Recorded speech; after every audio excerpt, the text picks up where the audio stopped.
Hello everyone, welcome back to the channel success stories. तो कहते हैं ना कि जब तक शेर चुप होता है या शेरनी चुप होती है तब तक गीदड़ समझते हैं कि हम ही शेर हैं और हम ही शेरनी है। लेकिन जैसे ही शेर और शेरनी अपनी दहाड़ डालते हैं तो सब समझ आ जाता है कि कौन गीदड़ है, कौन शेर है।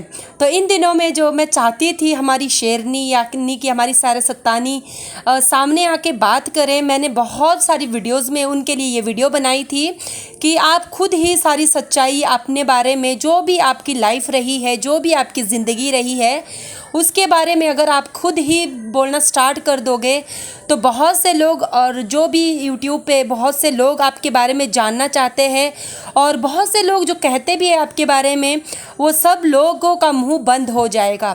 तो इन दिनों में सायरा सत्तानी ने अपने बारे में अपना पक्ष रखना स्टार्ट कर दिया है, जो कि बहुत ही मतलब सरप्राइजिंग है कि कैसे उनको चारों तरफ से फंसाया गया। तो सायरा सत्तानी ने अभी एक और खुलासा किया है कि वो गोल्डन ग्रुप से कैसे मिली। तो जब जैसे कि सब सारे लोग कहते थे पहले, यूट्यूब पे ये सब बातें पहले से ही अवेलेबल है कि सायरा सत्तानी ही इधर उधर से कहीं से भी गोल्डन ग्रुप के पार्टीज़ में पहुंच जाती थी और कहती थी कि मैं इधर उधर से मतलब सरप्राइज़ करके वो उनके पार्टी में घुस जाती थी। तो लेकिन सायरा सत्तानी ने अभी खुद खुलासा किया है कि जब तक वो गोल्डन ग्रुप से मिली नहीं थी तब उससे पहले ही वो जो बॉस लेडी है, यानी कि जो 15 लाख वाली लेडी है, उनका वो वीडियो देखती थी। तो अचानक एक दिन किसी एक की शादी में वो दोनों मिले। तो जो बॉस लेडी है उन्होंने उनके पास खुद से आके कहा कि मैं आपकी वीडियो देखती हूँ जिसकी, और मुझे आपके कपड़ों का स्टाइल बहुत अच्छा लगता है। और उसी शादी में उनका नंबर एक्सचेंज हुआ।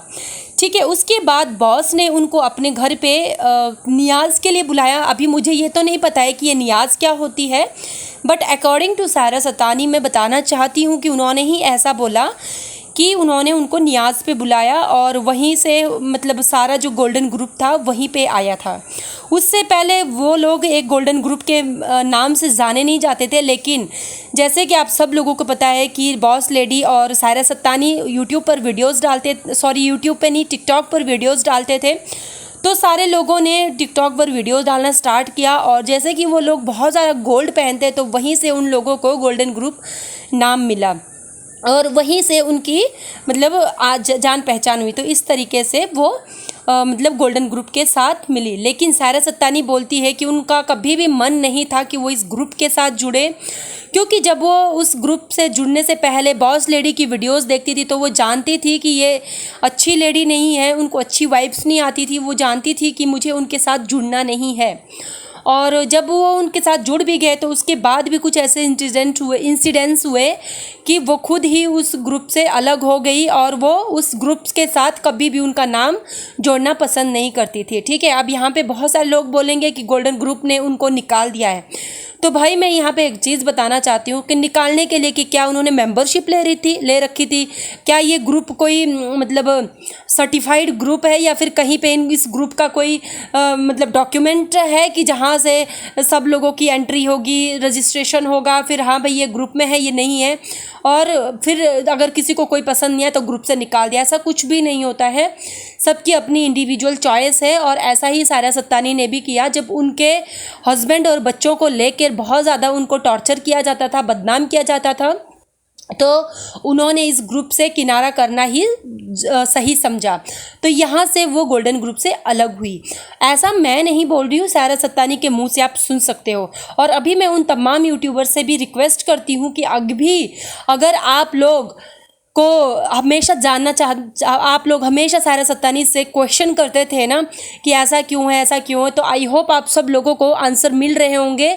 लेकिन मैं यही कहना चाहती हूँ कि अब इसमें भी कोई ऐसे बहुत सारे लोग बोलेंगे झूठ है, झूठ है, तो मैं उनको बोलूँगी कि क्या जो इससे पहले आपके पास जानकारी थी कि सायरा सत्तानी ऐसी वैसी, क्या उसका आपके पास प्रूफ है?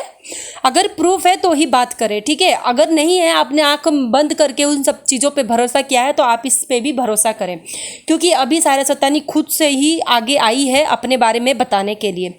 वो इन सब चीज़ों को पहले दरकिनार करती थी, इग्नोर करती थी, जिसके वजह से उनको बहुत सारे लोगों ने बोला। लेकिन अब जब वो बोल रही है तो मैं चाहती हूँ कि तुम लोग भी इसके ऊपर रिएक्शन दो कि आगे सामने वाली पार्टी से जवाब करो, सवाल जवाब करो, ठीक है।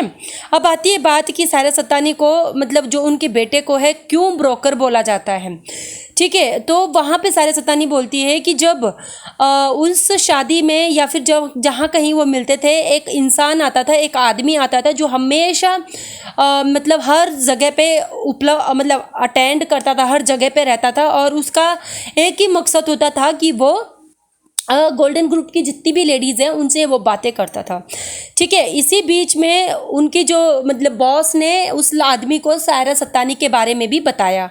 अब सायरा सत्तानी बोलती है कि वो उस आदमी को जानती नहीं थी, पहचानती नहीं थी, लेकिन उस आदमी ने खुद आगे बढ़ के सायरा सत्तानी को कहा कि मैं आपकी वीडियो देखता हूँ और मुझे बॉस ने आपकी वीडियो का इंट्रोडक्शन दिया और मुझे बहुत अच्छा लगा।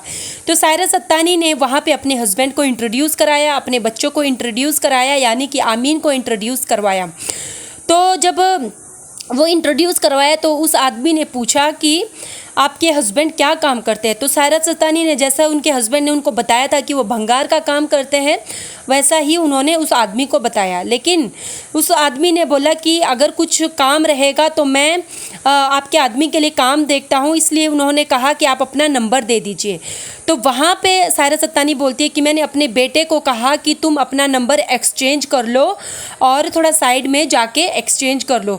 तो जो ये बात है कि उनका बेटा अपनी मम्मी के का नंबर एक्सचेंज कर रहा था छत्तीसगढ़ वाले के साथ, तो यह बोलती है कि ये मैटर ऐसा है, एक्चुअल में ऐसा हुआ था, वहाँ पे कुछ भी वैसी बात नहीं थी। उस आदमी ने एक अच्छे काम का ऑफ़र किया था उनके हस्बैंड के लिए, तो उन्होंने अपना नंबर ना दे के कहा था कि आमीन से कि आप अपना नंबर दे दो।